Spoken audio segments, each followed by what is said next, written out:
नमस्कार साथियों। विक्रम संवत क्या है और हम इसे क्यों मनाते हैं, और यह विक्रम संवत ही क्यों है, इसका कोई अन्य नाम क्यों नहीं?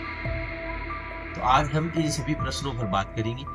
विक्रम संवत 2081 प्रारंभ हो रहा है और यह चैत्र मास के शुक्ल पक्ष की प्रतिपदा को प्रारंभ होता है और यह विभिन्न स्थानों पर अलग अलग नामों से मनाया जाता है।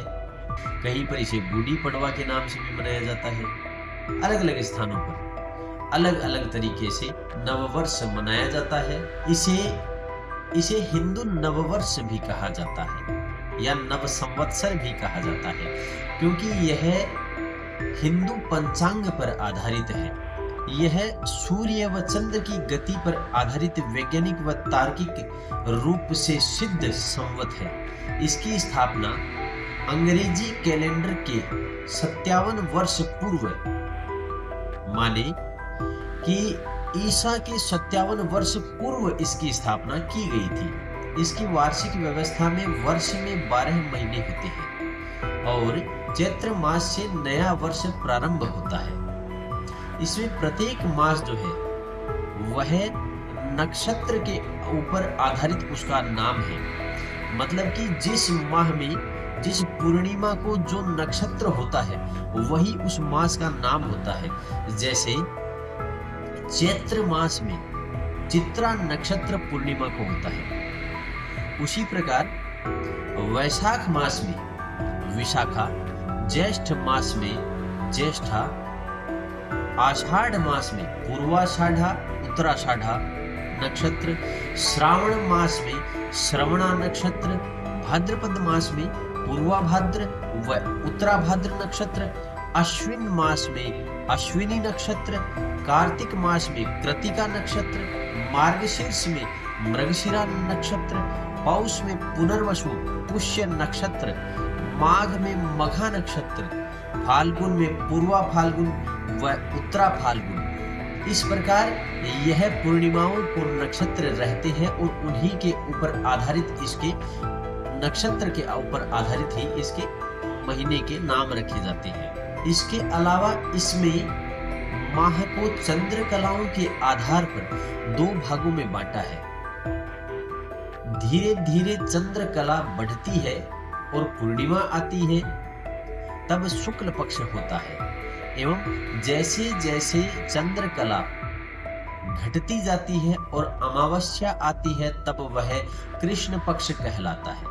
इसमें वर्ष में 354 दिन होते हैं और बाकी के जो शेष 10 दिन होते हैं वह एकत्र होकर पुरुषोत्तम मास में गिने जाते हैं। जिस वार से यह वर्ष प्रारंभ होता है वही इस साल का स्वामी होता है। जैसे वर्ष 2081 में यह मंगलवार से प्रारंभ हो रहा है, इस कारण से इस 2081 वर्ष का जो राजा है, जो स्वामी है, वह मंगल है। विक्रम संवत की स्थापना 2080 वर्ष पूर्व महान प्रतापी व दिव्य राजा विक्रमादित्य ने की थी और इसकी स्थापना चैत्र मास के शुक्ल पक्ष की प्रतिपदा को क्यों की थी?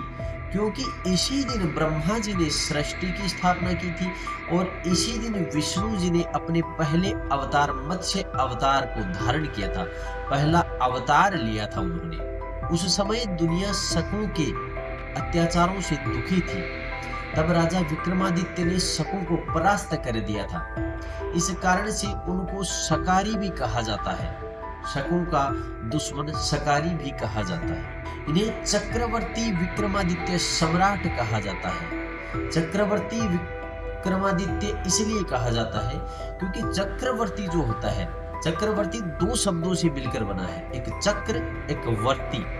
चक्र का अर्थ होता है, चक्र माने पहिया, पहिया होता है वह रथ का पहिया से यहाँ पर संबंधित है। वर्ती जो है वह है घूर्णन करना, माने घूमना।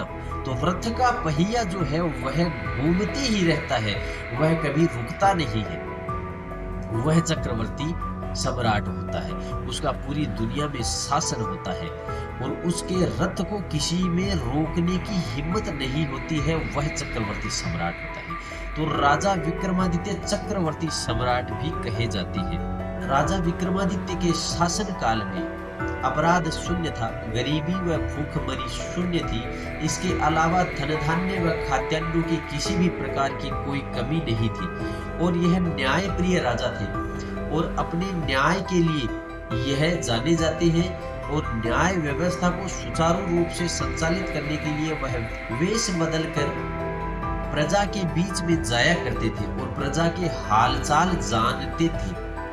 किस प्रकार से प्रजा सुखी है वा नहीं है, किस प्रकार की प्रजा को कमी है, किस प्रकार का प्रजा को दुख है, यह हालचाल जानने के लिए वह प्रजा के मध्य में वेश बदलकर घुमा करते थे और अपने हर संभव प्रयास से प्रजा को न्याय दिलाने के लिए वह लालायित रहते थे, वह न्याय के लिए तत्पर रहते थे और वह जनता को खुश करने के लिए अपना प्रयास लगातार वह करते रहते थे।